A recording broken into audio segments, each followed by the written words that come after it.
အားလုံးပဲမင်္ဂလာပါခင်ဗျာဖိုးယူမီဒီယာ channel ကနေကြိုဆိုလိုက်ပါရစေ2026ခုနှစ်ဇူလိုင်လ10ရက်နေ့အတွက်နောက်ဆုံးရမိုးလေဝသသတင်းများနဲ့မြေပြင်တက်လာတဲ့အခြေအနေများကိုတင်ဆက်ပေးမှာဖြစ်ပါတယ်ခင်ဗျာပထမဆုံးအနေနဲ့ဇူလိုင်လနဲ့ဩဂုတ်လအတွင်းမှာ Pacific သမုဒ္ဒရာဘက်ကအဖျက်ဆွမ်းအားပြင်းတဲ့တိုက်ဖုန်းမုန်တိုင်းကြီးတွေဇက်တိုက်ဆိုသလိုဖြစ်နေပေမဲ့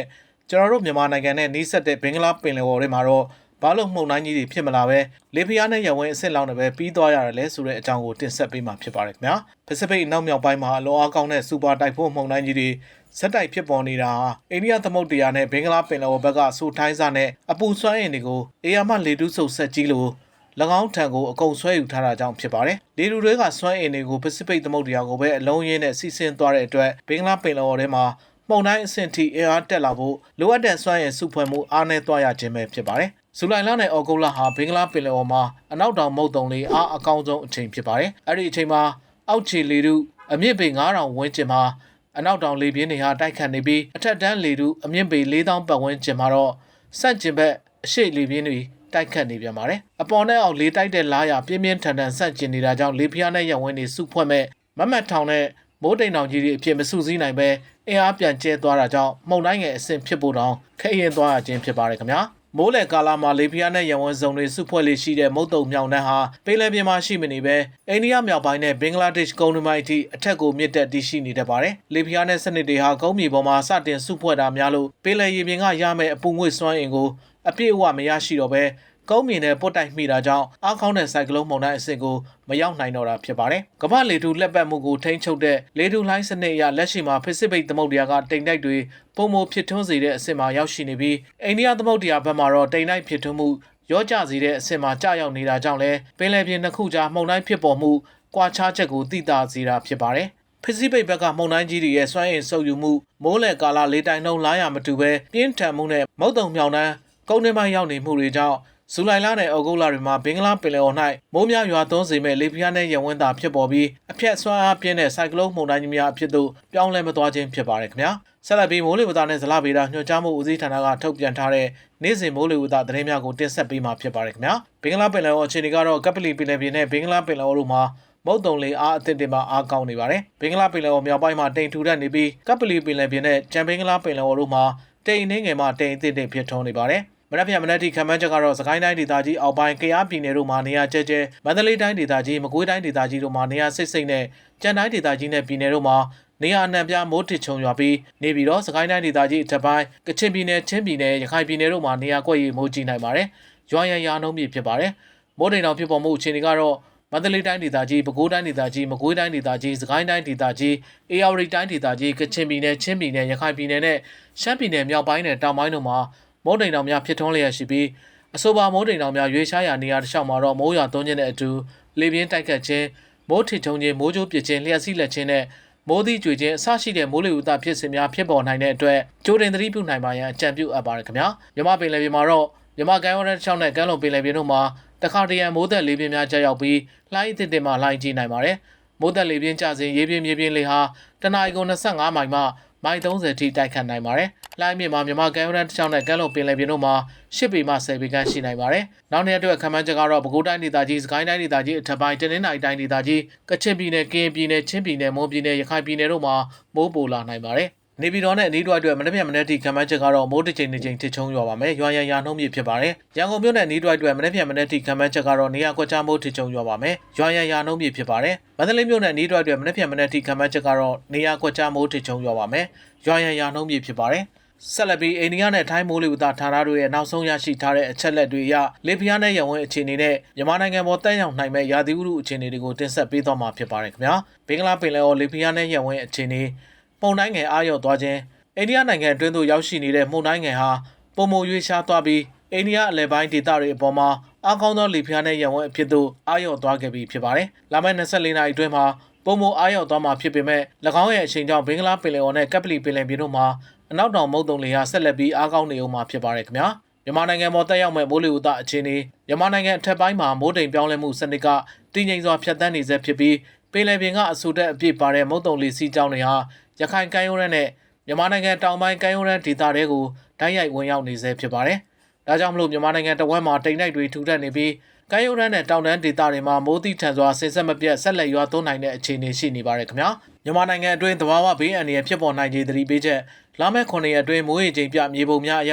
ရခိုင်ကမ်းရိုးတန်းနဲ့မြန်မာနိုင်ငံမြောက်ပိုင်းစွန်းဒေသတွေမှာမိုးအလွန်များနိုင်လို့အောက်ပါဘေးအန္တရာယ်တွေကိုအထူးသတိပြုကြဖို့လိုအပ်ပါတယ်ခင်ဗျာမြေပြိုခြင်းနဲ့ရုတ်တရက်ရေကြီးခြင်းအန္တရာယ်ရခိုင်ပြည်နယ်ကြောက်တော်မြောက်ဦးစစ်တွေမောင်နှောဝင်းကျင်နဲ့ချင်းပြည်နယ်တို့မှာ9ရက်အတွင်းမိုးရေချိန်400မီလီမီတာကျော်အထိစုပုံလာနိုင်လို့တောင်တန်းဒေသတွေမှာမြေပြိုတာနဲ့တောင်ကျချောင်းရေရှမ်းမှုတွေဖြစ်ပွားနိုင်ခြင်းအလွန်မြင့်မားနေပါတယ်ခင်ဗျာကချင်ပြည်နယ်စကိုင်းတိုင်းအထက်ပိုင်းမိုးတိမ်စနစ်အရှိန်ကြောင့်လျှက်တစ်ပြက်ရေကြီးမှုများဖြစ်ပေါ်နိုင်ပါတယ်ခင်ဗျာမြစ်ရေရှမ်းမှုနဲ့မြို့ပြရေကြီးခြင်းတနင်္လာရီတိုင်းမွန်ပြည်နယ်နဲ့ကရင်ပြည်နယ်တို့မှာရှိတဲ့တန်လွင်မြစ်တောင်ရင်မြစ်နဲ့တနင်္လာရီမြစ်ဝမ်းဒေသမှာရှိတဲ့မြစ်ရေများဟာစိုးရိမ်ရေမှတ်အနီးသို့ရောက်ရှိလာနိုင်ပြီးမြေနေပိုင်းဒေသတွေမှာရေဝင်ရောက်နိုင်ပါတယ်ခင်ဗျာပေးလိုက်ပြီးအချင်းဒီကမ်းရိုးတန်းတစ်လျှောက်မှာမုတ်တုံလေပြင်းတိုက်ခိုက်မှုကြောင့်လှိုင်းအသစ်တွေကနေလှိုင်းကြည့်နိုင်လို့ရေချောင်းလုပ်ငန်းခွင်ဝင်နေသူများအထူးသတိပြုလိုအပ်ပါတယ်ခင်ဗျာဆက်လက်ပြီးမြန်မာနိုင်ငံတော်ဝန်ကမြို့ကြီးများရဲ့ရေမျက်နှာပြင်ပြောင်းလဲမှုနဲ့နောက်24နာရီအတွင်းဖြစ်ပေါ်လာမဲ့ခံမှန်းချက်နောက်ဆုံးရအခြေအနေတွေကိုတင်ဆက်ပေးသွားမှာဖြစ်ပါတယ်ခင်ဗျာချင်းတွင်းမြစ်ရေတိတိတသာပြန်လည်တိုးဝါလာမှုအခြေအနေမိုးအဆက်မပြတ်ရွာသွန်းမှုကြောင့်ချင်းတွင်းမြစ်အထက်ပိုင်းနဲ့မြစ်အလယ်ပိုင်းဒေသတွေမှာမြစ်ရေဟာတိတိတသာပြန်လည်မြင့်တက်လာနေပါတယ်ခန်းဒီမြို့ရဲ့မြစ်ရေအမှတ်ဟာယနေ့တိုင်းထွာချက်အရ481စင်တီမီတာအထိရှိနေပြီးနောက်24နာရီအတွင်းမှာ495စင်တီမီတာအထိ14မီတာခန့်ဆက်လက်တိုးပွားလာမယ်လို့ခန့်မှန်းရပါတယ်။ဟုံးမလင်းမြို့မှာလည်းမြေရေဟာတိတိတသာပြန်လည်မြင့်တက်လာနေပြီးစိုးရိမ်ရေမှတ်ဖြစ်တဲ့2900စင်တီမီတာနဲ့နီးကပ်လာကလက်ရှိမှာတော့2568စင်တီမီတာအထိရောက်ရှိနေပြီဖြစ်ပါတယ်။မော်လိုက်မြို့နဲ့ကလေးမြို့မြေအောက်ပိုင်းဒေသတွေဖြစ်တဲ့မော်လိုက်မြို့မှာ916စင်တီမီတာကလေးဝမြို့မှာ1181စင်တီမီတာအထိအသေးသေးရောက်ရှိနေပြီးရေမျက်နှာပြင်များဟာဆက်လက်မြင့်တက်လာဖို့ရှိနေပါတယ်။မုံရွာမြို့ချင်းတွင်းမြစ်အောက်ပိုင်းမုံရွာမြို့မှာတော့လက်ရှိရေမှဟာ884စင်တီမီတာအထိရှိနေပြီးနောက်24နာရီအတွင်းရေပြန်ကျနိုင်ခြေရှိတော့လဲမြစ်အထက်ပိုင်းကစီးဆင်းလာမဲ့ရေအရှိန်တွေကြောင့်လာမဲ့ရက်ပိုင်းအတွင်းမြစ်ရေပြန်လည်တိုးလာနိုင်တာကိုသတိပြုရမှာဖြစ်ပါတယ်။ AR မြစ်ရေအခြေအနေ AR မြစ်တစ်လျှောက်မှာတော့မြစ်အထက်ပိုင်းကချင်ပြည်နယ်ဘက်မှာရေပြန်ကျနေပေမဲ့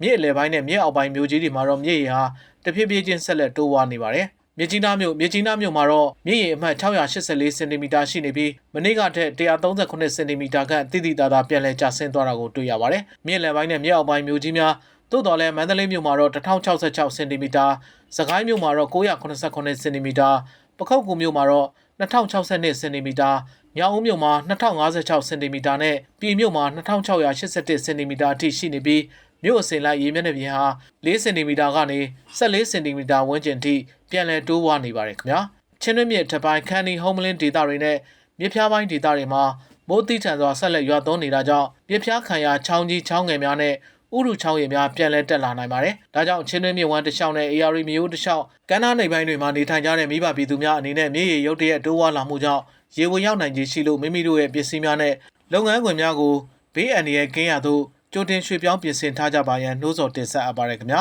ဆက်လက်ပြီးတိုင်းဒေသကြီးနဲ့ပြည်내မြို့ကြီးများရဲ့အမြင့်ဆုံးအပူချိန်အနိမ့်ဆုံးအပူချိန်နဲ့မိုးလေဝသခန့်မှန်းချက်တို့ကိုတင်ဆက်ပေးမှာဖြစ်ပါတယ်ခင်ဗျာနေပြည်တော်မှာမိုးထင်ချိန်တစ်ချိန်ထချုံရွာပါမယ်ရန်ကုန်မြို့မှာနေရာကွက်ကြားမိုးထချုံရွာပါမယ်မန္တလေးမြို့မှာနေရာကွက်ကြားမိုးထချုံရွာပါမယ်ပဲခူးမြို့မှာနေရာကွက်ကြားမိုးထချုံရွာပါမယ်မကွေးမြို့မှာနေရာကွက်ကြားမိုးထချုံရွာပါမယ်ဟုံးမလင်းမြို့မှာမိုးထချိန်တစ်ချိန်ထချုံရွာပါမယ်မုံရွာမြို့မှာနေရာကွက်ကြားမိုးထချုံရွာပါမယ်ပသိမ်မြို့မှာနေရာကွက်ကြားမိုးထချုံရွာပါမယ်တဝယ်မြို့မှာမိုးထချိန်တစ်ချိန်ထချုံရွာပါမယ်မြကြီးနားမြို့မှာမိုးတစ်ချိန်တစ်ချိန်ထချုံရွာပါမယ်။လွိုင်ကော်မြို့မှာနေရာကွက်ကြားမိုးထချုံရွာပါမယ်။ဖန်မြို့မှာမိုးတစ်ချိန်တစ်ချိန်ထချုံရွာပါမယ်။ဟာခါမြို့မှာမိုးတစ်ချိန်တစ်ချိန်ထချုံရွာပါမယ်။မော်လမြိုင်မြို့မှာမိုးတစ်ချိန်တစ်ချိန်ထချုံရွာပါမယ်။စစ်တွေမြို့မှာမိုးတစ်ချိန်တစ်ချိန်ထချုံရွာပါမယ်။လာရှိုးမြို့မှာမိုးတစ်ချိန်တစ်ချိန်ထချုံရွာပါမယ်။တောင်ကြီးမြို့မှာမိုးတစ်ချိန်တစ်ချိန်ထချုံရွာပါမယ်။ကျိုင်းတုံမြို့မှာမိုးတစ်ချိန်တစ်ချိန်ထချုံရွာပါမယ်ခင်ဗျာ။ဆက်လက်ပြီးပင်လယ်ပြင်ခီးသွွားများအတွက်မိုးလေဝသခန့်မှန်းချက်များကိုတင်ဆက်ပေးမှာဖြစ်ပါတယ်ခင်ဗျာ။2026ခုနှစ်ဇူလိုင်လ10ရက်နေ့မနက်6:00နာရီချိန်ထုတ်ပြန်ချက်ဘင်္ဂလားပင်လယ်အော်အခြေအနေကတော့ကပ္ပလီပင်လယ်ပြင်နဲ့ဘင်္ဂလားပင်လယ်အော်တို့မှာမုတ်တုံလေးအားအသစ်တင်မှအားကောင်းနေပါတယ်။ဘင်္ဂလားပင်လယ်အော်မြောက်ပိုင်းမှာတိမ်ထူတက်နေပြီးဘင်္ဂလားပင်လယ်အော်တောင်ပိုင်းမှာတိမ်နှင်းငယ်ဖြစ်ထွန်းနေကကပ္ပလီပင်လယ်ပြင်နဲ့ကြံဘင်္ဂလားပင်လယ်အော်တို့မှာတိမ်အသစ်တင်မှတိမ်ထူတက်နေပါတယ်။ရန်ကုန်မှာတနင်္လာရီကမ်းရိုးတန်းတစ်လျှောက်ပင်လယ်ပြင်ခီးအတွက်မိုးလေဝသခန့်မှန်းချက်ယနေ့မိုးနှက်ချိန်မှာနောက်24နာရီတွင်ခန့်မှန်းချက်နေရာနှံပြမိုးထချုံရွာပါမယ်။အမြင့်တာ4မိုင်ခန့်မိုးရွာစဉ်10မိုင်ခန့်ရှိပါမယ်။ရေပြင်တွေကတော့နောက်သုံးဖို့နောက်တောင်တနအီကိုပင်လယ်မိုင်10မိုင်မှ25မိုင်တခါတရံ25မိုင်မှမိုင်30ထိတိုက်ခတ်နိုင်ပါတယ်။လှိုင်းတစ်နဲ့မှလှိုင်းကြီးနိုင်ပါတယ်။လှိုင်းမြင့်မှာ10ပေမှ10ပေခန့်တို့ပဲဖြစ်ပါတယ်။ရန်ကုန်မှာရခိုင်ကမ်းရိုးတန်းတစ်လျှောက်ပင်လယ်ပြင်ခီးအတွက်မိုးလေဝသခန့်မှန်းချက်ယနေ့မိုးနှက်ချိန်မှာနောက်24နာရီတွင်ခန့်မှန်းချက်နေရာနှံပြမိုးထချုံရွာပြီးနေရာကွက်ရီမိုးကြီးနိုင်ပါတယ်။အမြင့်တာ3မိုင်ခန့်မိုးရွာစဉ်မိုင်ဝက်ခန့်ရှိပါမယ်။ ရေပြင်တွေကတော့နောက်သုံးဖို့နောက်တောင်တနိုင်းကိုပင်လယ်မိုင်15မိုင်မှမိုင်20ရပန်ရံကမိုင်30မှ35မိုင်ထိတက်ခတ်နိုင်ပါတယ်။လှိုင်းကြီးပါမယ်။လှိုင်းမြင့်မှာ10ပေမှ12ပေခန့်တို့ပဲဖြစ်ပါတယ်။ဟုတ်ကဲ့ပါခင်ဗျာဒါကတော့ကျွန်တော်တို့ 4U Media Channel ကနေတင်ဆက်ပေးသွားတဲ့နောက်ဆုံးရမိုးလေဝသသတင်းများပဲဖြစ်ပါတယ်ခင်ဗျာ။မိဘပြည်သူများအားလုံးရုတ်တရက်ဖြစ်ပေါ်လာနိုင်တဲ့ရာသီဥတုဘေးအန္တရာယ်များမှကြိုတင်ကာကွယ်ရှောင်ရှားနိုင်ကြပါစေလို့ဆုတောင်းပေးလိုက်ရပါတယ်။တဘာဝဘေးအန္တရာယ်အပေါင်းမှကင်းဝေးပြီးဘေးကင်းလုံခြုံစိတ်ချရတဲ့နေ့ရက်များကိုပိုင်ဆိုင်ကြပါစေခင်ဗျာ။အားလုံးပဲကိုယ်စိတ်နှပါကျန်းမာချမ်းသာကြပါစေခင်ဗျာ။